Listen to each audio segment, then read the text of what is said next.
चलोगे। नमस्कार दोस्तों, स्वागत है हमारी एपी क्लास 24 चैनल पर। दोस्तों, कल हमने देखे थे क्वेश्चन क्रमांक 2 के कुछ प्रश्नों को देखा था। आज हम देखते हैं एक्सरसाइज 1.1 के क्वेश्चन क्रमांक 3 के 3 प्रश्न हैं, तो इनको आज हम सॉल्व करने वाले हैं। तो चलिए करते हैं वीडियो स्टार्ट, और वीडियो के अंत तक बने रहिएगा ताकि सवाल आपको समझ आए और करने का तरीका आपको समझ में आए। दोस्तों इन सवालों के पहले आप जो पिछले सवाल कराए गए हैं उन सवालों को देख लीजिएगा, और इनके द्वारा इनका जो बेसिक वगैरह है एलसीएम में एचसीएफ लगाने का, तो वो भी आप देख लीजिएगा। चैनल पे वीडियो अपलोड कर दी गई हैं, देख लीजिएगा। ठीक है, चलिए करते हैं क्वेश्चन स्टार्ट। तो पहला क्वेश्चन, इसको क्वेश्चन हमारा थर्ड क्वेश्चन है। क्या बोलता है? अभाज्य गुणनखंड विधि द्वारा निम्नलिखित पूर्णांक के एचसीएफ और एलसीएम ज्ञात करना है। ठीक है दोस्तों, संख्याएं दी गई हैं, पूर्णांक दिए गए हैं, तो इनका मुझे अभाज्य गुणनखंड विधि द्वारा एचसीएफ और एलसीएम ज्ञात करना है। तो चलिए देखते हैं किस प्रकार इनके एलसीएम और एचसीएफ पता करेंगे।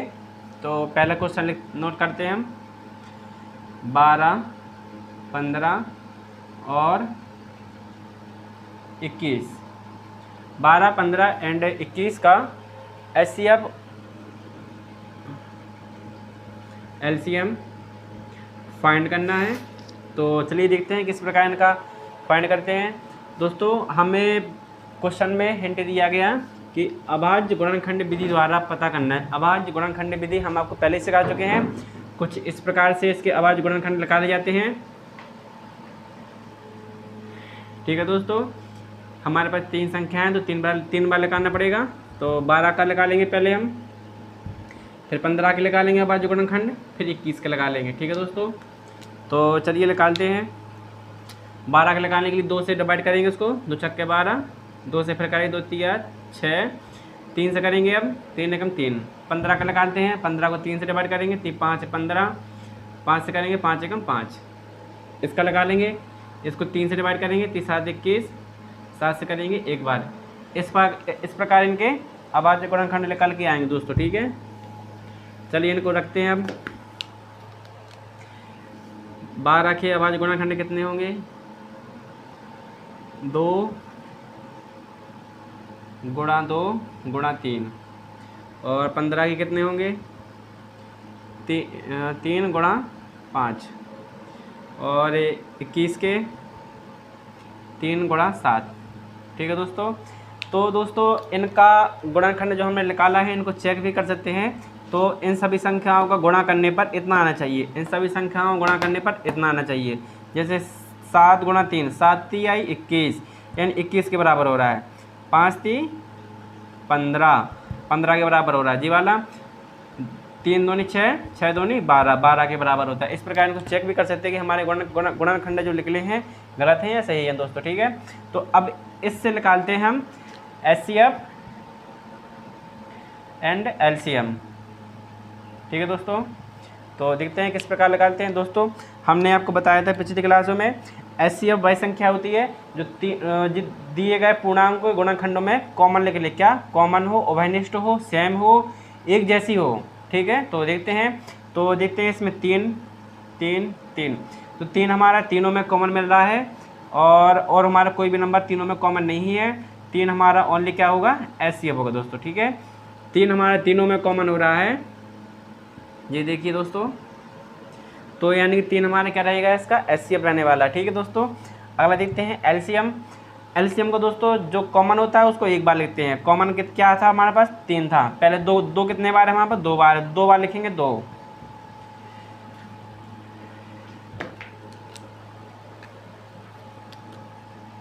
2 गुणा 2, 3 हमारा कॉमन है सब में, तो 3 एक बार लिखेंगे, 5 लिखेंगे, गुणा 7 लिखेंगे। दोस्तों इन सभी संख्याओं करते हैं गुणा। 2 दूनी 4, 4 3 12, 12 पंच 60, 60 गुणे 7, 6 7 42, 0। 4 से 20 क्या रहेगा दोस्तों इसका एलसीएम 420 एलसीएम रहने वाला है। ठीक है दोस्तों, अतः लिखेंगे, अतः अभिष्ट LCM 420, HCF बराबर 3। तो दोस्तों इस प्रकार इस सवाल को सॉल्व करेंगे। तो दोस्तों आई होप कि आपको सवाल समझ में आया होगा और हल करने का तरीका समझ में आया होगा। इसको रब करते हैं, देखते हैं अगला सवाल। ठीक है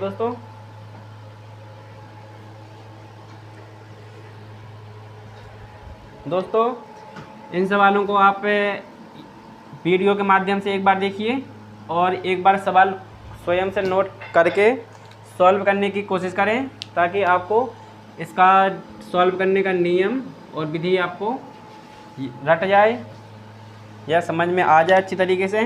क्योंकि पहली बार सवाल देखने पर थोड़ा कठिन लगता है, ठीक है, समझ में थोड़ा कम आता है। अगर उसको 1 से 2 बार कर लिया जाए और ख़ुद अपने मन से एक बार कर लिया जाए तो उसको फिर दोबारा करने में उसको मदद मिलती है बिना। ठीक है, अगला सवाल देखते हैं। 17, 23 एंड 29 इनका लगाना है LCM और HCF। तो 3 बार इनके गुणनखंड लगा लेंगे, 17 का, 23 का, 29 का। तो दोस्तों एक चीज़ ध्यान में रखिएगा, जो संख्याएं अभाज्य होती हैं, वो संख्या किसी से डिवाइड नहीं हो सकती हैं। जैसे 17 है, 23 है, 29 है, ये तीनों संख्या हमारी अभाज्य संख्या है। कौन है? अभाज्य संख्या है, प्राइम नंबर है। तो ये संख्या हमारी किसी भी नंबर से डिवाइड नहीं होगी, इनके गुणनखंड भी नहीं लिख लेंगे। इस प्रकार इनका गुणनखंड रहने वाला दिखता है 17 का, 23 का, 29 का। देखते हैं इनका गुणनखंड किस प्रकार लगाते हैं। 17 का 1 गुणा 17, 17 में एक ही ऐसा एक नंबर होता है जो हर संख्या को डिवाइड कर सकता है दोस्तों। ठीक है, हर संख्या का मल्टीपल ही होता है वो। ठीक है, देखते हैं 17 को 1 से डिवाइड कर सकते हैं। 17 1 में 17 का ये गुणनखंड होगा। और 23 का देखेंगे, 23 में भी 23 गुणा 1 गुणा 23, 29 का देखेंगे 1 गुणा 23 29 सॉरी। ठीक है, इस प्रकार तो अब लिखेंगे अतः HCF एवं LCM। तो दोस्तों अतः LCM बराबर क्या रहेगा हमारा? LCM तो हमारा लिख लेगा 17 गुणा 23 गुणा 29। और HCF क्या रहने वाला हमारा? HCF हमने कहा था दोस्तों तीनों में कॉमन रहे वो HCF होगा। तो हमारा दोस्तों इसमें एक यहाँ कॉमन है, एक यहाँ कॉमन है, एक यहाँ कॉमन है। दोस्तों एक हमारा सब में कॉमन है, यानी एक हमारा क्या रहेगा? HCF रहने वाला है इसका। ठीक है, तो अब देखते हैं इसका LCM। तो 17 गुणा करेंगे भाई 23 में, 23 गुणा 17, 17 दूनी 34, 17 थी 51 का 1 हासिल 5, 17 दूनी 34, 34 सौ 5 39 गुणा करेंगे 29 से। देखते हैं 9 एकम 9, 9 नारी 81, 1 हासिल 8, 9 दी 27, 27 और 8, 27 8 होंगे हमारे, 27 8 35 हो रहा है यार, 27 8 35 हो रहा है, 27 और 8 35 होंगे। ठीक है, और अब 2 से करेंगे, 2 एकम 2, 2 नम 18 की 8 हासिल 1, 2 3 6 और 1 7, इनको जोड़ देंगे 9, 2 और 1 3, 8 5 13 हासिल 1, 7 3 10 और 1 11, 11 3 3 9। इसका सही LCM कितना होने वाला दोस्तों? 11 3 3 9, 11 33 9। इस प्रकार इसका LCM और HCF लिख लेगा दोस्तों। तो आई होप कि आपको ये वाला सवाल भी समझ में आ गया होगा। तो चलिए इसको करते हैं रब सवाल को, अगला सवाल की ओर बढ़ते हैं दोस्तों।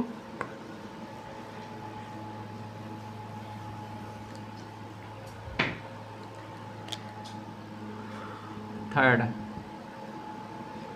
8 9 एंड 25।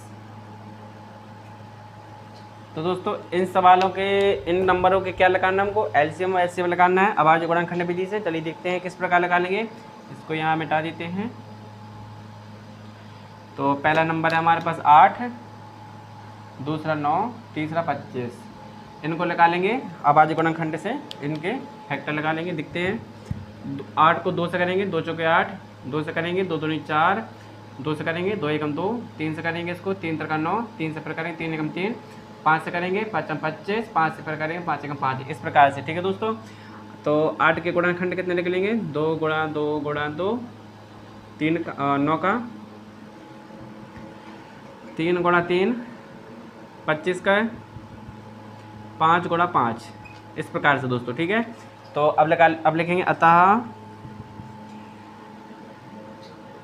एचसीएफ बराबर, दोस्तों तीनों में कॉमन कौन सा नंबर मिल रहा है। तो दोस्तों इस प्रकार के सवाल में तीनों में कोई भी नंबर कॉमन नहीं आ रहा। जैसे 2 है तो 2 इसमें नहीं है, 2 इसमें नहीं है। 3 है तो 3 इसमें नहीं है, 3 इसमें नहीं है। 5 है तो 5 इसमें नहीं है, इसमें नहीं है। अर्थात किसी भी नंबर में कोई चीज़ कॉमन नहीं है। तो इसका मतलब कि इनमें हमारा एचसीएफ 1 रहने वाला है दोस्तों, ठीक है। एचसीएफ कितना रहने वाला है, 1 रहने वाला, क्योंकि कोई भी नंबर इसमें कॉमन नहीं है, ठीक है। जिसमें कोई भी नंबर कॉमन ना हो तो उसका एचसीएफ 1 होता है। पिछले सवाल में भी कोई भी नंबर कॉमन नहीं था इसमें, 23 17 23 29, शायद मैंने उसका एचसीएफ बताया नहीं है। तो इसका भी एचसीएफ कितना होने वाला दोस्तों, एचसीएफ बराबर इसका भी 1 रहने वाला है, ठीक है। जिसमें कोई भी नंबर कॉमन ना निकले तो उसमें उसका एचसीएफ 1 होता है, ठीक है। इसका हम नाम में लिखा था 1 गुणा 17, 1 गुणा 23, 1 गुणा 29। तो 1 सब में कॉमन था तो 1 इसमें भी कॉमन रहेगा, तो सब एचसीएफ 1 रहेगा, ठीक है। इसका एलसीएम लगा लेंगे। एलसीएम के लिए दोस्तों 2 हमारा 3 बार है, 2 गुणा 2, 3 हमारा 2 बार है, 5 हमारा 2 बार है। इस प्रकार सभी संख्या गुणा करते हैं तो देखते हैं कितना आता है। 2 दूनी 4, 4 दूनी 8, 8 ती 24, 24 ती 72 होगा, 4 ती 12, 4 3 दूनी 6 7, 24 ती 72, 72 पंचे 72 गुणा 25 कर देते, 5 25, ठीक है। 25 से कर देते हैं। 25 दूनी 50 का 0 हासिल 5, 25 सत्ता 25 छक्का 25 सत्ता कितना होगा दोस्तों, 25 चौका 100 होता है, 25 चौका 100 और 25 पंचे 125, 25 छक्का 150, 25 सत्ता 175, 175 में जोड़ेंगे 5, 180 होगा। तो दोस्तों 1800 इसका एलसीएम निकल गया है, 1800। इस प्रकार इसका एलसीएम निकल गया था दोस्तों, ठीक है। तो आई होप कि आपको ये वाला सवाल भी समझ में आया होगा। तो दोस्तों हम तीनों सवालों को सॉल्व कर चुके हैं, तो इसको रब करते हैं, देखते हैं अगले सवालों को। तो दोस्तों देखते हैं अगले सवाल को। तो अगला सवाल दिया गया हमारा चौथे नंबर का, क्वेश्चन क्रमांक चौथा दिया गया है। एचसीएफ 306 657 का एचसीएफ दिया गया 9 हमें। तो उन्हीं संख्याओं का एलसीएम ज्ञात करना है दोस्तों। 2 संख्याओं का मुझे एचसीएफ दे कर रखा है, इनका एलसीएम बोला गया कि एलसीएम ज्ञात करना है दोस्तों, ठीक है। तो दोस्तों आप अगर पिछली क्लास में हम आपको पढ़ा चुके हैं एक फॉर्मूला, तो उस फॉर्मूला को थोड़ा देखते हैं। पहली संख्या गुणा दूसरी संख्या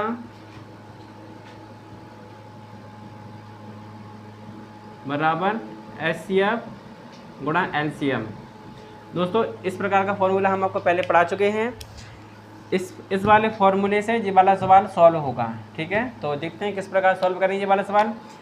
पहली संख्या 306 रहेगी, दूसरी संख्या 657 रहेगी, एचसीएफ हमारा दिया गया 9, एलसीएम मुझे फाइंड करना है। तो देखते हैं किस प्रकार इसको फाइंड करते हैं दोस्तों। इसको रब करते हैं और सॉल्व दिया है, क्या दिया गया दोस्तों, 306 पहली संख्या है हमारे पास, और दूसरी संख्या हमारे पास 657। इनका मुझे HCF दिया गया है। क्या दिया गया है? HCF कितना है? 9। LCM क्या करना है? फाइंड करना है। LCM क्या करना है? फाइंड करना है। तो चलिए करते हैं इसको फाइंड। किस प्रकार करते हैं दोस्तों?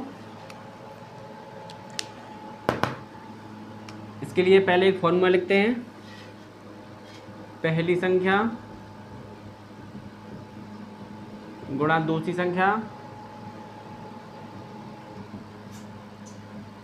बराबर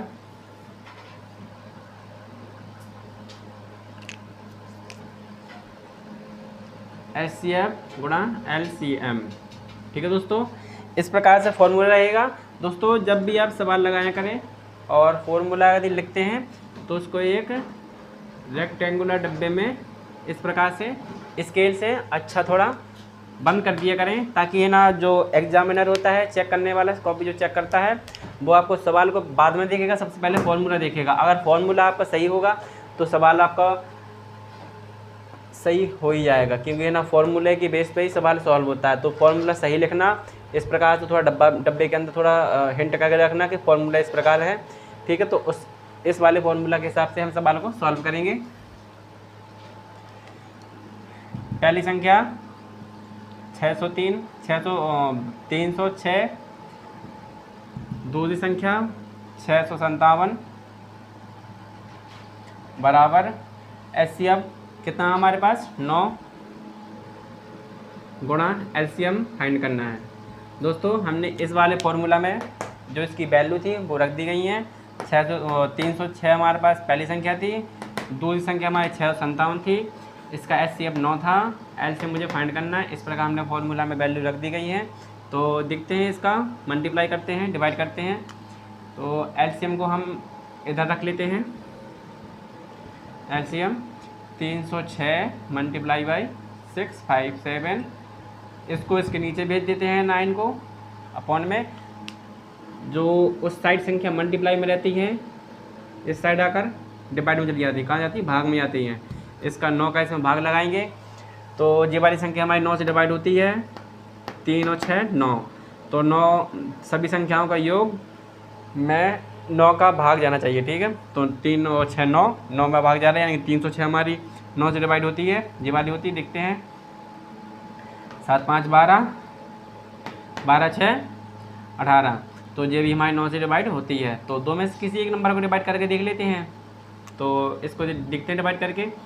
9 1 9, 9 7 63 आएगा। 65 में से 63 गया, 2 बचेगा, यानी 27 हो जाएगा। 9 से करेंगे 9 3 27, 73, 73 आया। 73 का गुणा करेंगे 306 में, 306 मल्टीप्लाई बाई 73, इसका गुणा करेंगे 3 18, हासिल 1, 3 का करेंगे 0 में 0 आएगा, 1 जोड़ेंगे 1 आएगा, 3 3 का 9, 7 6 42, 4 हासिल, 7 का करेंगे 0 में 0 आएगा, 4 का 4 रहेगा, 7 तिहाई 21, इसको जोड़ देंगे 8, 2 और 1 3, और 9 4 13, हासिल 1, 1 और 1 2 2, अर्थात 22 33 8 कितना रहेगा? 22 33 8 इसका LCM रहने वाला दोस्तों। ठीक है, 22 33 8। ठीक है दोस्तों, इस प्रकार इसका उत्तर निकल के आता है 22 33 8। तो दोस्तों आई होप कि आप आंसर सवाल समझ में आ गया होगा। तो इसको रब करते हैं और चलते हैं अगले सवाल की ओर। दोस्तों देखते हैं अगला सवाल को। तो सवाल है 5वां, क्वेश्चन क्रमांक 5। तो कीजिए कि क्या किसी प्राकृत संख्या n के लिए संख्या 6 की पावर n अंक 0 पर समाप्त हो सकती है या नहीं, जांच करना है। देखते हैं किस प्रकार इसकी जांच करते हैं। तो दोस्तों हम आपको एक बात बताएं, तो बोल रहा है कि संख्या 0 पर समाप्त हो सकती है। कोई भी संख्या अगर 0 पर समाप्त होती है तो भाई हमने 5 का विभाज्यता का नियम बताया था आपको, 5 का विभाज्यता का नियम बताया था। क्या था, संख्या का इकाई अंक 0 या 5 हो, 0 या 5 हो तो वह संख्या 5 से विभाजित हो जाती है। ठीक है दोस्तों, अगर कोई संख्या में 5 पहले से है, कोई संख्या में 5 पहले से है तो वह संख्या, उसका इकाई अंक या तो 0 होगा या 5 होगा, इन दोनों में से कोई एक होगा। देखते हैं, जैसे 25 में 5 है, दिखते हैं 2 बार 5 है, और 30 में दिखते हैं 2 गुणा 3 गुणा 5, इस प्रकार से 3 दूनी 6, 6 पंचे 30, तो 30 में 5 है, हाँ है, एक बार 5 है। दिखते हैं 45 में 7 पना 5 7 35 होता है, 9 पना 45, 3 गुणा 3, 3 तरह का 9, 9 पना 45, तो 45 में भी 5 है ना दोस्तों। और देखते हैं, और जैसे कि 55, 11 गुणा 5 55 रहेगा। तो दोस्तों हम देखते आ रहे हैं कि जिस भी संख्या में 5 है, देखिए इसमें 5 है, इसमें 5 है, इसमें 5 है, इसमें 5 है, जिन संख्या में 5 है वह संख्या तो 5 पे ख़त्म हो रही है 5 पे ख़त्म, लेकिन उस संख्या जो मेन संख्या हमारे पास ओरिजिनल नंबर है, जो हमारे पास ओरिजिनल नंबर है, उसके इकाई अंक में देखिए 5, देखिए 0, देखिए 5, देखिए 5, तो हमने कहा आपसे इकाई अंक का 0 या 5 होगा तो वह संख्या आखिरी में 5 पर समाप्त होगी। ठीक है दोस्तों, इस प्रकार से ये वाला क्वेश्चन में कुछ इसी प्रकार से हमारा कह रहा है कि जो 6 की पावर n है तो ये क्या मेरा 5 पे नहीं 0 पे समाप्त होगा या नहीं। 0 पे समाप्त होने के लिए संख्या 5 से डिवाइड होती है दोस्तों, जिस संख्या के आखिरी में 0 होता है वह संख्या 5 से डिवाइड होती है। जैसे 30 में 0 है तो ये संख्या 5 से डिवाइड होगी मेरी। ठीक है, 5 छक्का 30, कोई भी नंबर ले लो दुनिया का जिसमें आखिरी में 0 होता है वह संख्या 5 से विभाजित हो जाएगी। ठीक है, और वह संख्या 0 पर भी समाप्त होगी और 5 पर भी समाप्त हो सकती है। ठीक है, तो दोस्तों 6 की पावर n जहाँ पर एक कोई प्राकृत संख्या है, प्राकृत संख्या जैसे कि n बराबर कोई भी नंबर रख सकते हैं हम, 1 2 3 4 5, कोई भी नंबर रख सकते हैं n बराबर, और 6 को अगर उतनी बार खोलें या उसका गुणनखंड निकालें तो वह संख्या हमारी कभी भी 0 पर समाप्त नहीं होने वाली है, क्योंकि 0 पर समाप्त होने के लिए उसमें 5 होना जरूरी है। देखते हैं 6 में कौन कौन नंबर हमारा उपस्थित है। तो 6 के करते हैं पहले गुणनखंड, 6 का गुणनखंड करेंगे, 2 से करेंगे, 2 3 6, 3 से करेंगे, 3 दूनी 6, 3 एकम 3। तो दोस्तों 6 में हमारा ओनली 2 ही अंक उपस्थित हैं, कौन कौन है, 2 गुणा 3, 2 की पावर n लगाएंगे, 3 की पावर n लगाएंगे। तो दोस्तों 6 का हमारा गुणनखंड लग रहा 2 गुणा 3 के पावर में, तो 2 की पावर n, 3 की पावर n। तो दोस्तों इसमें 5 है या नहीं, नहीं है दोस्तों, 5 नहीं है। तो अतः हम कह सकते हैं कि 6 की पावर n एक भाज्य संख्या है, लेकिन 0 पर समाप्त होने के लिए उसमें 5 होना अनिवार्य है, क्योंकि जो संख्या 5 से विभाजित होती है वह संख्या 0 से, उसका अंत 0 से होता है। ठीक है दोस्तों, तो इसमें लिखते हैं, इसको रब करते हैं। आई होप कि आपको ये समझ में आ गया होगा।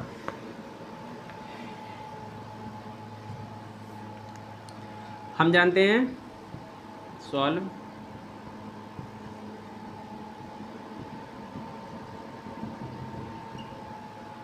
छः की पावर n बराबर 2 की पावर n गुणा 3 की पावर n में गुणनखंड 5 नहीं है, इसलिए क्योंकि जो संख्या 0 पर समाप्त होगी वह 5 से विभाजित होगी। तो दोस्तों जो संख्या 0 पर समाप्त होती है वह संख्या 5 से विभाजित भी होगी, लेकिन 6 की पावर n हमारा कहीं भी 5 उसमें गुणनखंड में नहीं है, अर्थात ये हमारी संख्या 5 से विभाजित नहीं होगी। तो 5 से विभाजित नहीं होगी तो हम लिखते हैं अतः 6 की पावर n हमारा कभी भी 0 पर समाप्त नहीं होगा।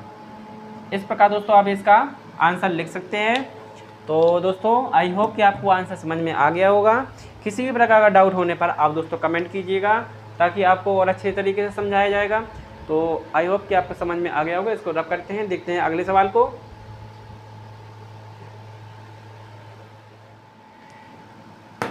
दोस्तों अगला क्वेश्चन है, छठवां क्वेश्चन है, क्वेश्चन क्रमांक है छठवां। तो देखते हैं इसमें क्या लिखा है। व्याख्या कीजिए कि संख्या इतनी लिखी हुई है, यहाँ पर प्लस का चिन्ह है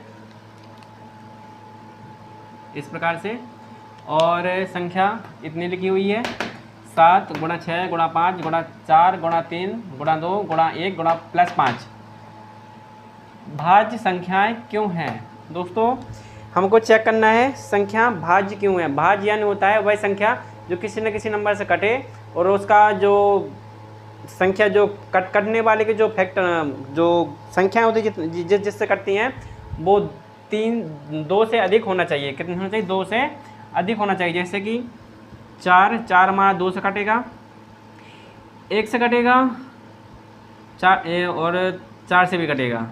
ठीक है दोस्तों। और 6 हमारा 2 से कटेगा, 3 से कटेगा और 6 से भी कटेगा, 1 से भी कटेगा। ये संख्या कैसी होती है दोस्तों? जैसे 4 है, 6 है, ये संख्या कैसी होती है? भाज्य होती है। संख्या कैसी संख्या होती है? भाज्य संख्या होती है। तो यही चेक करना है ये संख्या हमारी भाज्य है या नहीं दोस्तों। ठीक है, इसको रब करते हैं, देखते हैं अपने सवाल को। इस सवाल को सॉल्व करने के लिए पहले थोड़ा हम आपको एक एग्जांपल देते हैं संख्या का। ठीक है दोस्तों, जैसे कोई नंबर लिखा हुआ है 5 + 7, इधर लिख दिया मैंने 2। ठीक है, तो 7 5 12, इधर लिखते थे 5 लिख देते दोस्तों। ठीक है, तो 5 लिख दिया मैंने, 7 5 12 हुआ। कितना होगा? 7 5 12। क्या 12 मेरा अभी 5 से विभाजित हो रहा है या नहीं? 12 हमारा 5 से विभाज्य है या नहीं दोस्तों? बताइए। नहीं है ना, क्योंकि 5 के बारे में बात तो आता नहीं है, तो 5 से 12 हमारा विभाज्य नहीं होगा। अगर दोस्तों हम 5 का इसमें गुणा कर दे, बाहर कोष्टक के बाहर 5 से गुणा कर दे इसमें, तो 12 पंचे 60, तो दोस्तों अब ये हमारा 5 से विभाजित हो जाता है 12 बार में। ठीक है, इस प्रकार से देखते हैं अगला एग्जाम्पल एक। जैसे कोई नंबर लिखा है 7 + 2, कितना होगा? 9 होगा। कितना होगा? 9 होगा।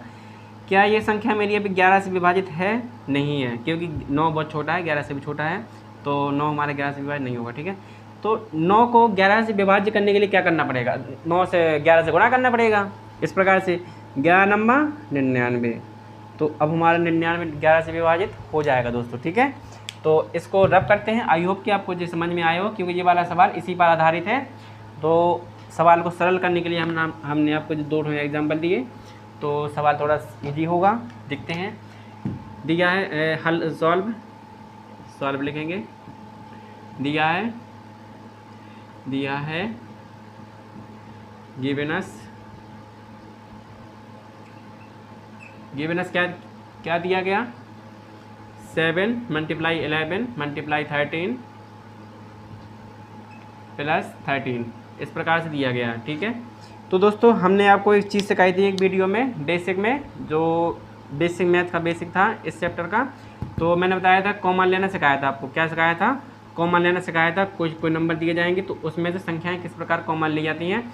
तो दोस्तों हमने कहा था आपको संख्या जो स्टेप होते हैं, पहले स्टेप देखते हैं, प्लस से बंटवारा करते हैं, प्लस या माइनस से। तो इसमें एक माइनस दिया गया, तो इतना हमारे एक स्टेप रहेगा, इतना एक स्टेप रहेगा। ठीक है, तो दोनों स्टेप में जो संख्या कॉमन होती हैं उसको कॉमन निकालेंगे। तो इसमें दोस्तों 13 कॉमन है, 13 यहाँ पर भी, 13 यहाँ पर भी, 13 कॉमन निकालेंगे। 7 × 11 × 13, 13 कॉमन लगा लिया तो 13 यहाँ से हट जाएगा। ठीक है, तो 7 × 13 बचा और 7 × 11 बचा, 13 बाहर लगा लिया गया, यहाँ प्लस का चिन्ह बचेगा। यहाँ का जब 13 बाहर लगा लिया तो क्या बचेगा? यहाँ पर 1 बचेगा।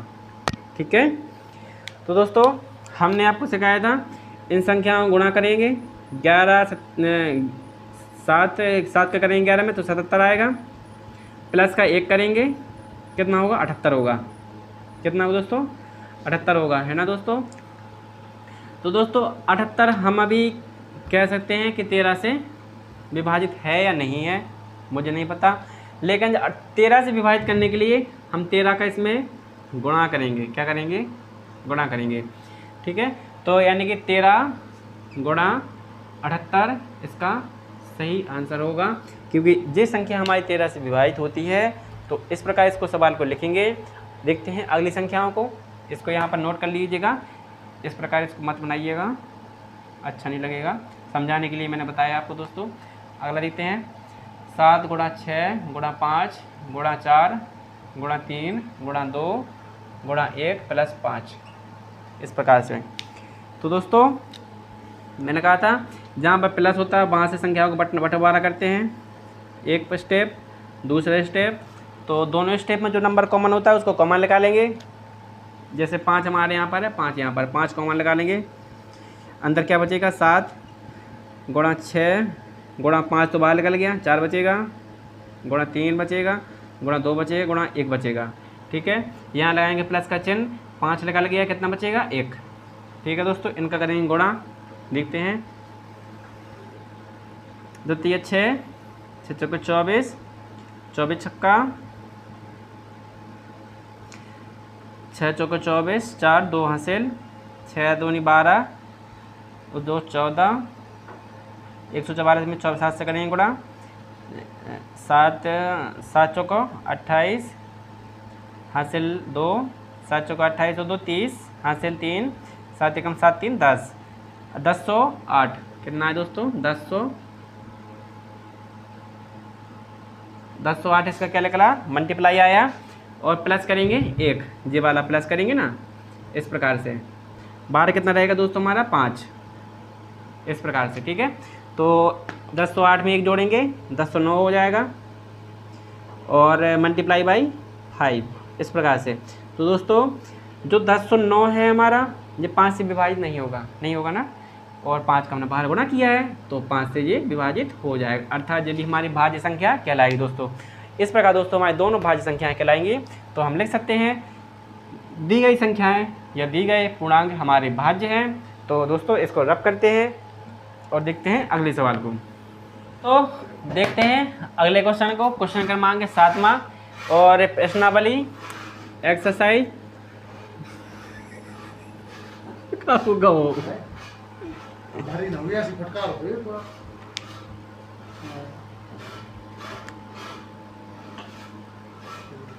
प्रश्नावली लेके नहीं पाई, बताओ। प्रश्नावली 1.1 का लास्ट सवाल है, चलिए देखते हैं इस सवाल को। इस सवाल के बाद अगली एक्सरसाइज स्टार्ट होगी 1.2 1.2। तो चलिए करते हैं इस सवाल को स्टार्ट। किस प्रकार करेंगे इस सवाल को। क्वेश्चन कह रहा है किसी खेल के मैदान के चारों ओर एक वृत्ताकार पथ है, वृत्ताकार यानी सर्कुलर, किस प्रकार सर्कुलर है, और इस मैदान का एक चक्कर लगाने में सोनिया को 18 मिनट लगते हैं, जबकि इसी मैदान का एक चक्कर रवि को 12 मिनट लगते हैं, एक चक्कर लगाने में रवि को।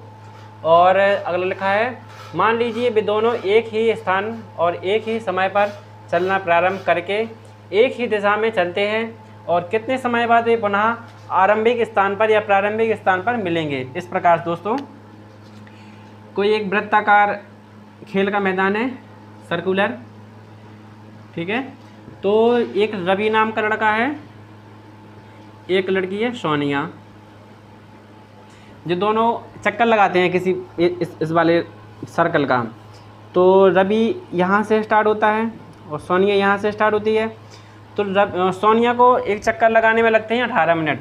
सोनिया यहाँ से चक्कर लगाएगी तो उसको लगेगा 18 मिनट, ठीक है। सोनिया के लिए ऐसे लिख देते हैं, सोनिया को लगता है 18 मिनट। और जो रवि भैया हैं अपने, तो ये अगर एक चक्कर लगाएंगे तो इनको लगता है 12 मिनट का टाइम। कितना लगता है 12 मिनट का टाइम, और सोनिया को लगता है 18 मिनट का टाइम, ठीक है। तो अगर जी दोनों एक ही स्थान से और एक ही समय पर दौड़ना चलना प्रारंभ करते हैं तो किस समय में एक समय ऐसा आएगा कि दोनों के दोनों इसी बिंदु पर दोबारा एक साथ मिलेंगे। ठीक है, नहीं तो है ना जी चलते जाएंगे एक साथ कब मिलेंगे, क्यों देखना 12 मिनट में रवि पार कर लेगा, 12 मिनट में रवि आ जाएगा अपना प्रारंभिक बिंदु पर। ठीक है, और सोनिया कितने मिनट पर आएगी हम 18 मिनट में, यानी कितने मिनट का फ़र्क रहेगा दोनों में रहेगा फ़र्क 18 और 6 मिनट का फ़र्क रहेगा दोनों के बीच में। कितने मिनट का 6 मिनट का फ़र्क रहेगा दोनों के बीच में, 6 मिनट सोनिया पीछे जाएगी। ठीक है, तो दोस्तों हमको करना है पता कि दोनों कौन समय पर या कितने समय बाद दोनों एक ही बिंदु पर आकर मिलेंगे। ठीक है, तो दोस्तों इस वाले क्वेश्चन के लिए हम इसका एलसीएम लगा लेंगे, क्योंकि एलसीएम ही एक ऐसी संख्या होती है जो दी गई संख्याओं का मल्टीपल भी होती है और उसको विभाजित भी करता है। तो देखते हैं 12 का और 18 का क्या लगाना है, एलसीएम लगाना है।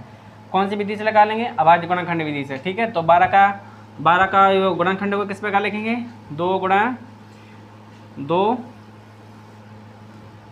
इस प्रकार से, 2 दूनी 4, 4 तिया 12। 18 का लिखेंगे 2 गुणा 2 3 3 3 का 9 दूनी 18 इस प्रकार से। ठीक है, तो इस प्रकार 12 का 18 का गुणनखंड निकालें। गुणनखंड दोस्तों आप इस प्रकार से निकाल सकते हैं, 12 का और 18 का इस प्रकार से निकालेंगे, इस प्रकार निकल के आएगा। 12 का इस प्रकार निकल के आएगा, 18 का इस प्रकार से। तो इनका निकालेंगे अब एलसीएम।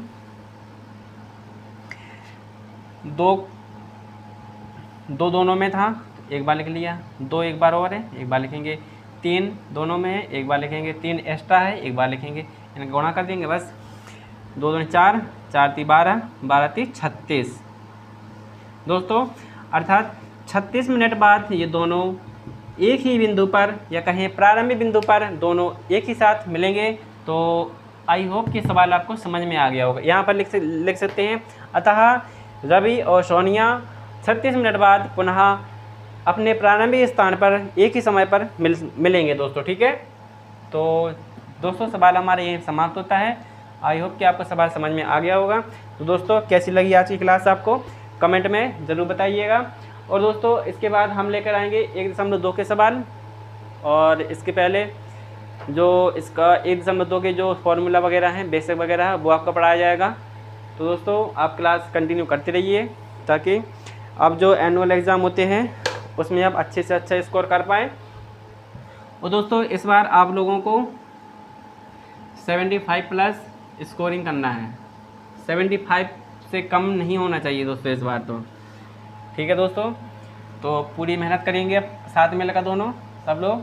ठीक है, और चलिए करते हैं आज की क्लास को यहीं पर समाप्त। बन रहिए हमारी एपी क्लास 24 चैनल पर और अपनी पढ़ाई को स्ट्रॉन्ग बनाइए। धन्यवाद।